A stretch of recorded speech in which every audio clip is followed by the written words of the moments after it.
Ahora les presentamos nuestro siguiente invitado.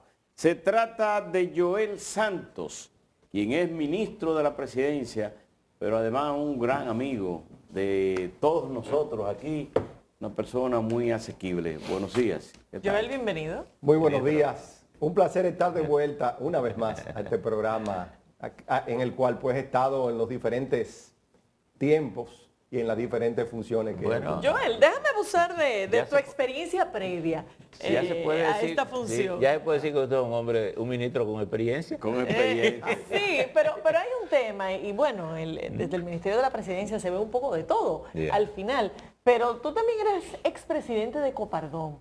Así es. A propósito de la situación que se ha estado viviendo en el sistema dominicano de seguridad social, me interesaría saber cómo se está viendo desde Palacio este tema que ha ido alcanzando puntos muy críticos y donde aparentemente no hay un rol de liderazgo que tenga capacidad para conciliar los intereses que se están agitando en este momento. Bueno, yo sobre ese tema en particular pienso que las posiciones han sido algo extremas y creo que eso es lo que ha ido dificultando el proceso de acuerdo, pero estoy convencido de que habrá pues un acuerdo de satisfacción. Hay que entender algo, el sistema de seguridad social dominicano, igual que todo, pues tiene sus limitaciones financieras. Los ingresos que recibe son las cotizaciones que se descuentan de los salarios de los empleados. En la medida que va creciendo esa masa salarial, pues hay posibilidades de que vaya creciendo pues las cotizaciones, pero esos recursos hay que distribuirlos entre todas las necesidades. Obviamente se crea un fondo de salud. Estoy hablando de la parte de salud, que es la del problema, no de pensiones, porque obviamente la parte de pensiones es otro elemento. Pero esas limitaciones imposibilitan una cantidad de requerimientos que puede haber. Vamos a utilizar el término dominicano para que me entiendan. Trancar el juego a sabiendas de la cantidad de recursos que hay, de las posibilidades que hay, nunca es una solución. Ministro, hoy sale en la prensa que... Pero estoy confiado en que habrá un acuerdo. Sí, hoy sale en la prensa, a propósito de la pregunta de Laura, que habría un posible acuerdo entre los médicos y el Sistema Nacional de Salud. Así es. ¿Quién está motivando ese acuerdo? Porque la última posición del colegio fue abrir un espacio una tregua y decir que el gobierno tenía la pelota en sus manos. Bueno, ese tipo de acuerdos, pues obviamente participan pues todos los actores, incluyendo el mismo gobierno a través pues del ministro de Salud que tiene y el ministro de Trabajo también tienen una participación bastante activa. Sí, pero es evidente que la posición del Colegio Médico salió del ámbito de sus funcionarios que no se pudieron poner de acuerdo. Se supone que cuando habla del gobierno ya es la posibilidad de una intervención más directa del gobierno central. En la medida en la medida de que haya apertura a soluciones, siempre el camino debe primar. ¿Pero hay diálogo en ese sentido? Sí, hay diálogo, por supuesto que sí. Hay diálogo y como dije, hay una solución que se debe encontrar. Lo que yo mencioné al principio que no estoy de acuerdo es en las posiciones extremas. Las posiciones extremas no benefician a nadie. Sobre todo que nosotros, y yo siempre lo he mencionado cuando me refiero a la seguridad social, el punto central para bien y para mal en todos los aspectos es el usuario. Es decir, el usuario es el punto central de la seguridad social, no los actores. Lo que siempre estamos encontrando o viendo son situaciones entre los actores y se queda de lado el más importante, que es el usuario del sistema. Nunca, bajo ningún concepto se puede detener el servicio al usuario, porque el usuario no tiene responsabilidad en lo que está pasando. El usuario paga su cotización y debe recibir el servicio que esté determinado, no más, pero no menos. Pero eso es exactamente lo que ha estado ocurriendo en el caso de varias ARS de forma puntual, ahora con una especie de tregua, pero se ha ido extendiendo por meses ya la situación. Bueno, en este caso los que han tomado la actitud, y yo quiero hacer la separación también porque soy muy respetuoso, quienes han tomado la actitud de detener los servicios hasta el momento, aunque vuelvo e insisto, estoy seguro de que va a haber un acuerdo definitivo. Ha sido, no los médicos, ha sido el colegio médico, pero creo todavía en la sensatez del colegio médico para terminar de resolver este tema y entiendo que ya debe estar solucionado. Ojalá que eso pueda ocurrir. Ahora déjeme preguntarle lo siguiente. A propósito de que pueda haber un acuerdo, ¿entiende el gobierno que este es un sistema que tiene que ser profundamente revisado por la misma experiencia después de 20 años? Lógicamente, 20 años de experiencia. Porque debo decir algo, ha sido uno de los grandes aportes sociales que el país ha tenido, una de las grandes conquistas sociales. Ahora bien, 20 años arrojan un sinnúmero de temas que perfectamente pues deben ser revisados. Yo recuerdo al principio del sistema, o en los primeros años, estamos hablando en el 2007, yo fui parte del Consejo Nacional de la Seguridad Social y yo me acuerdo los supuestos que se estaban haciendo para proyectar el tema financiero. Todas esas proyecciones, si bien con toda la buena intención que se hicieron, pues se han modificado y recuerdo una, perfecto, la frecuencia. Nunca se me olvida. La frecuencia, la realidad de la frecuencia de uso del sistema con respecto a lo que se previó son muy distintas. Obviamente en la medida que hay más frecuencia de uso, pues obviamente la demanda financiera es mayor. Todo esto nos lleva, y estoy poniendo un solo ejemplo, pero hay múltiples temas, incluyendo no solo salud, sino pensiones, riesgos laborales también. En riesgos laborales sucedió lo contrario. Las cotizaciones que se estaban asumiendo eran muy altas para lo que verdaderamente fue el riesgo, aunque el uso fue aumentando también. Pero a fin de cuentas, toda esa experiencia de 20 años definitivamente trae nuevos, o debe traer cambios y reformas profundas, no reformas de parche, para verdaderamente continuar fortaleciendo lo que es, como ya dije, una de las grandes conquistas sociales de los dominicanos. ¿Y de dónde debe salir esa iniciativa y ese liderazgo para lograr estas reformas? Porque lo que hemos tenido es que en el Consejo Económico y Social eso no tomó suficiente forma, en el Congreso tienen unas iniciativas propias ahí que tampoco se sabe qué rumbo llevan, el Ministerio de Trabajo dijo en su momento que iba a hacer algo, pero tampoco se ha sabido nada, y parecería que el Consejo Nacional de la Seguridad Social, CISARRIL y demás, están abrumados con la situación que ya tienen. Entonces, ¿de dónde va a salir una iniciativa lo suficientemente técnica e integradora que permita dar estos pasos? Entiendo que la base de discusión, sigo confiando en el Consejo Económico y Social para esa reforma.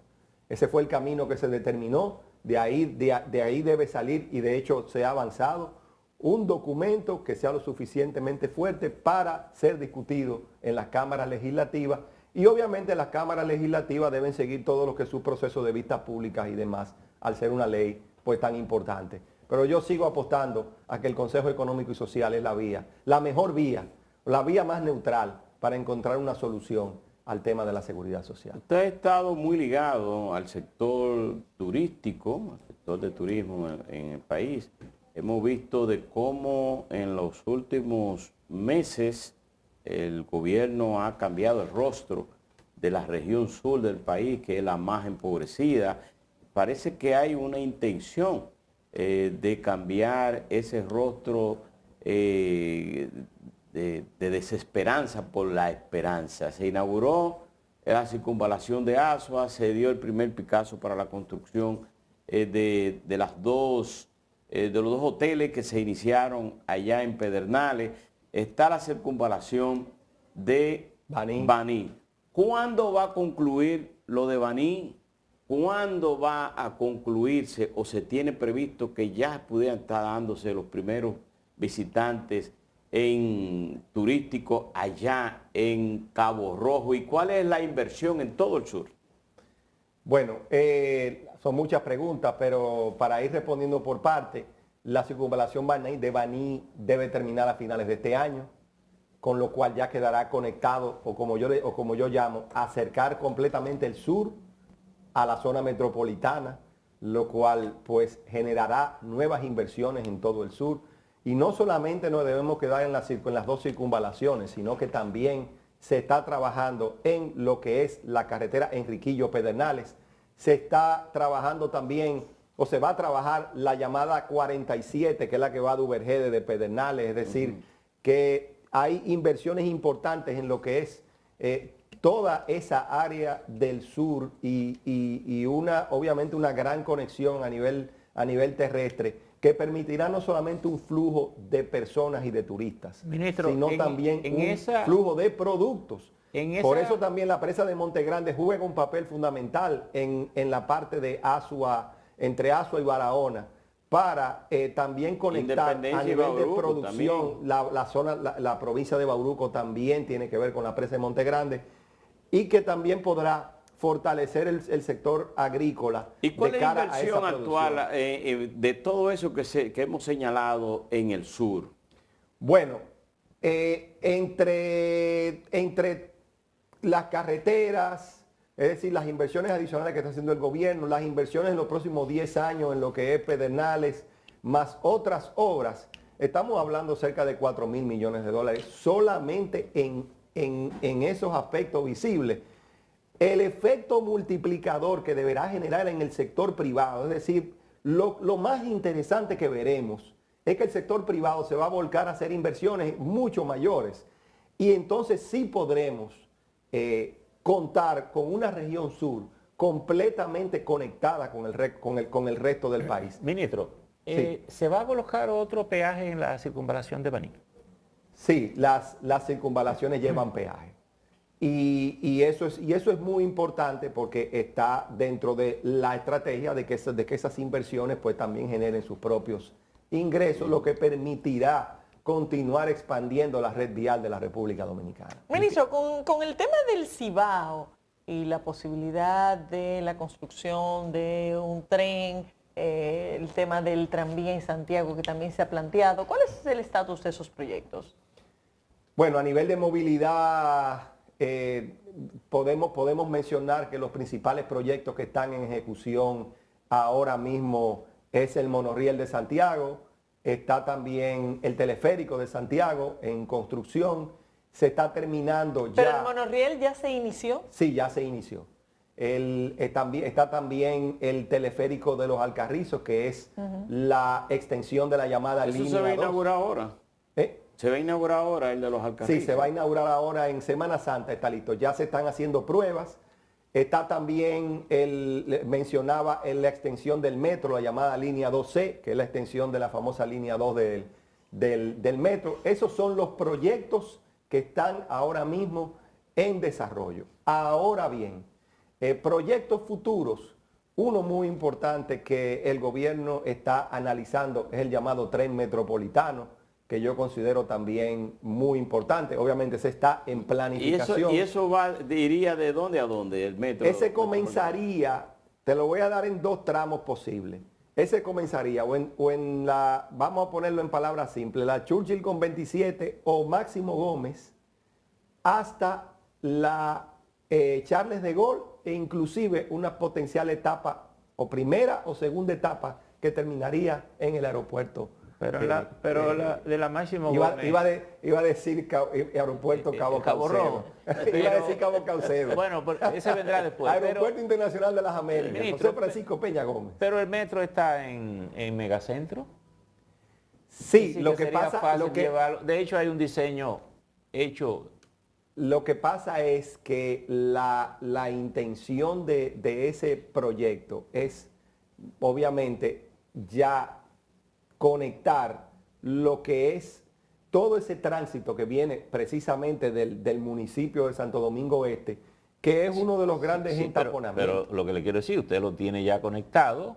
Sí, pero lo conecta en la Máximo Gómez, como usted dice, conecta con la línea que viene de Villa Mella al centro de los Sí, pero se necesita conectar más para este lado, que es donde hay un crecimiento importante de la ciudad, y se iría hasta... Sí, pero usted tiene el metro, lo que usted puede hacer es agregar más vagones para más capacidad, pero no tiene sentido trazar otra línea cuando ya usted la tiene. Lo que pasa es que son rutas distintas, obviamente, y todas son importantes. Ahora bien, como dije, son proyectos que están en planificación, lo cual cuales son muy importantes para generar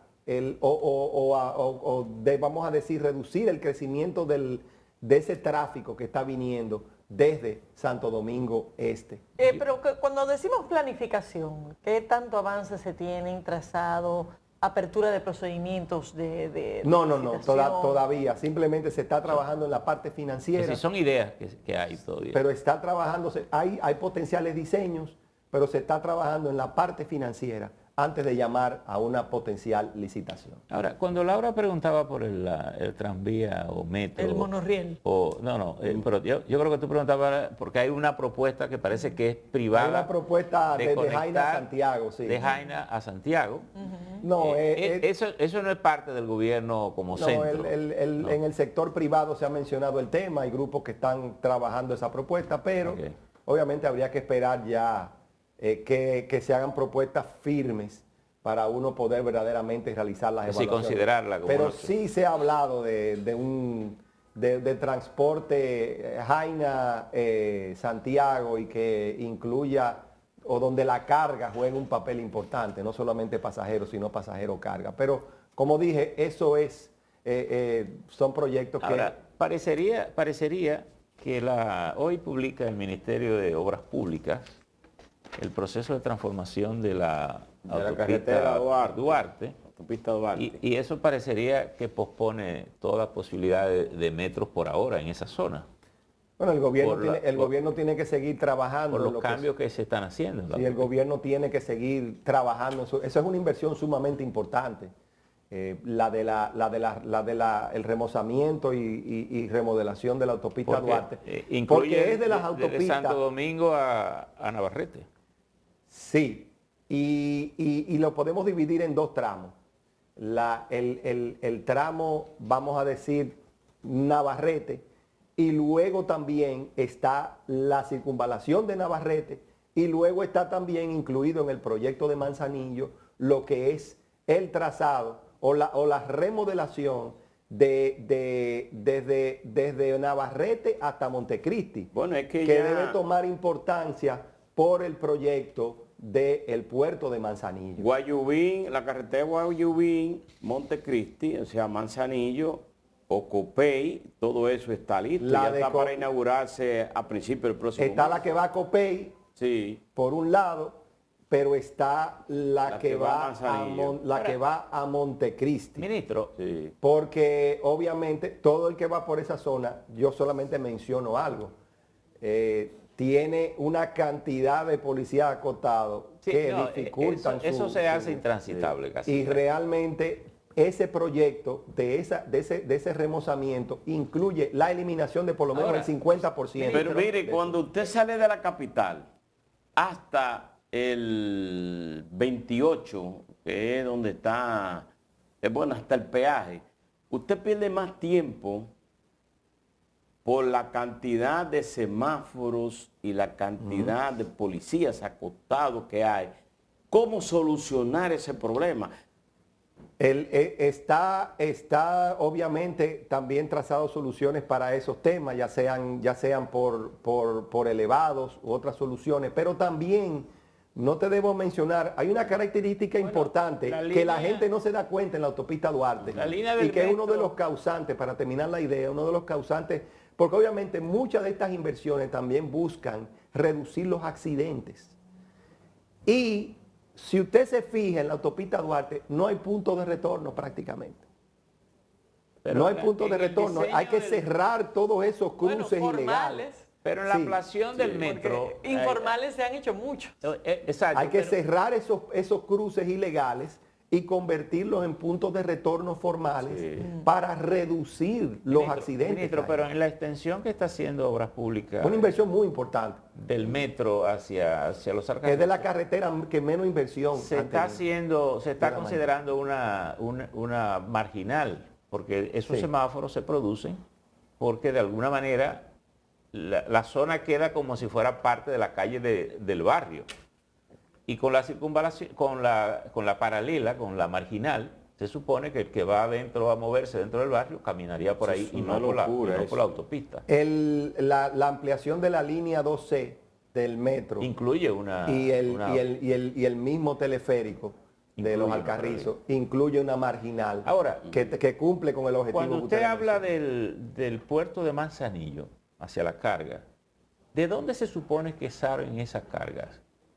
Porque se supone que si del puerto es para exportar, esa carga se va a producir en la zona, digamos, de industrias, de productos agrícolas y todas esas cosas. ¿No sería más fácil tener un ferrocarril o un metro de que carga pasajeros que hacer una inversión de nuevas avenidas? Yo creo que no son excluyentes. Sí, Yo pero creo que sí. claramente no son excluyentes. Yo creo que la parte vial hay que hacerla por las razones que hemos expuesto. No solamente, como dije, por el tema del movimiento de carga, sino también por un tema de seguridad vial y evitar los accidentes.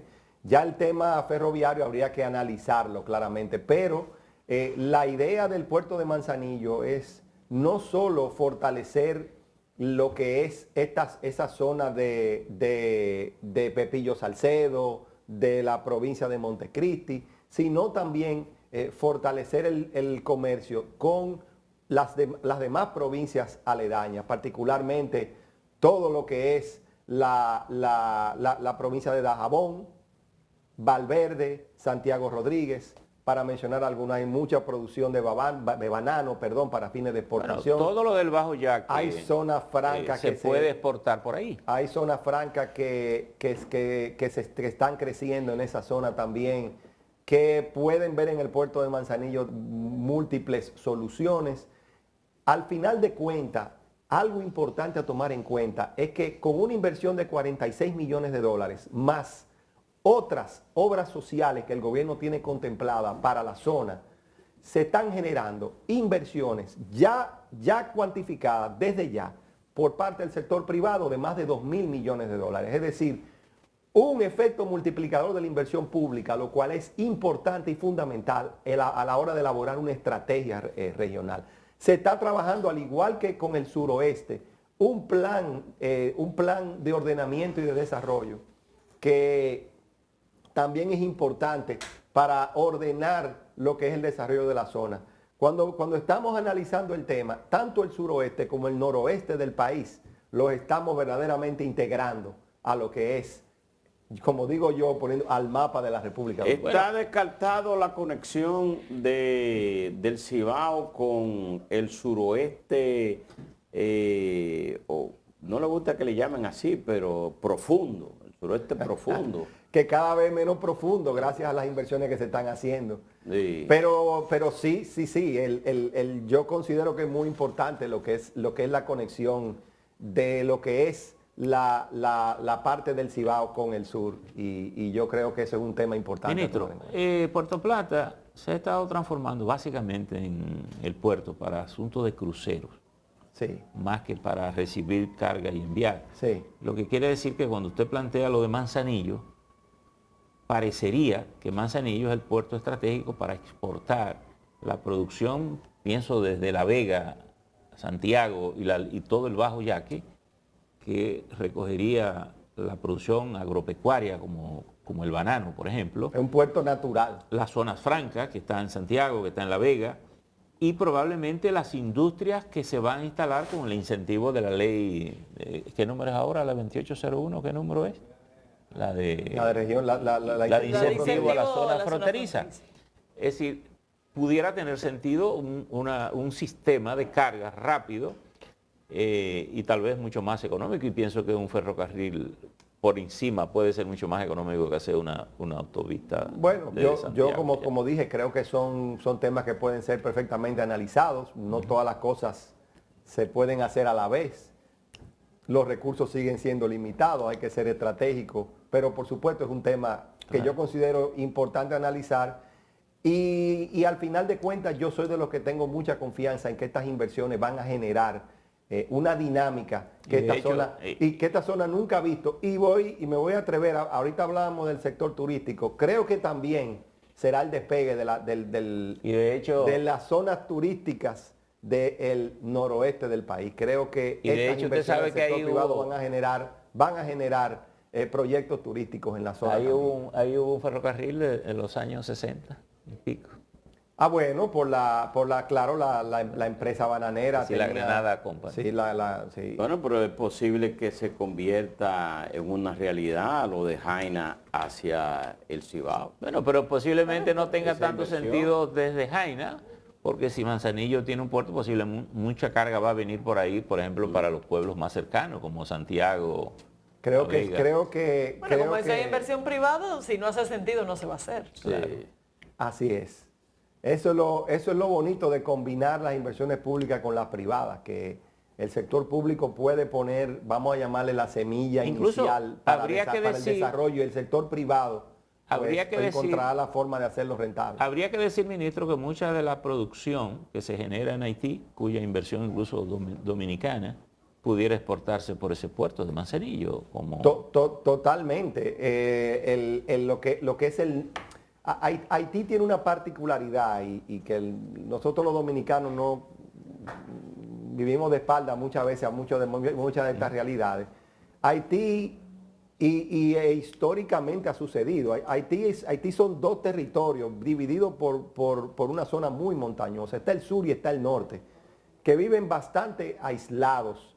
No es como nosotros que estamos muy integrados. Entonces, la zona norte del país, de Haití, de manera concreta, pues definitivamente a través del puerto de Manzanillo tiene una especie de vía de escape para poder exportar y para poder eventualmente también recibir productos. Joel Santos, Claro que sí. muchísimas gracias por tu participación. Muy Bueno. honrado con tenerte. Ministro, gracias por venir. Muchas gracias por la invitación y ya nos veremos de nuevo. Muy bien. Esperamos que sí. Señores, despedimos a Joel Santos, ministro de la Presidencia. Gracias por haber estado con nosotros. Llegamos también al final de la entrega. Nos vemos aquí mismo mañana.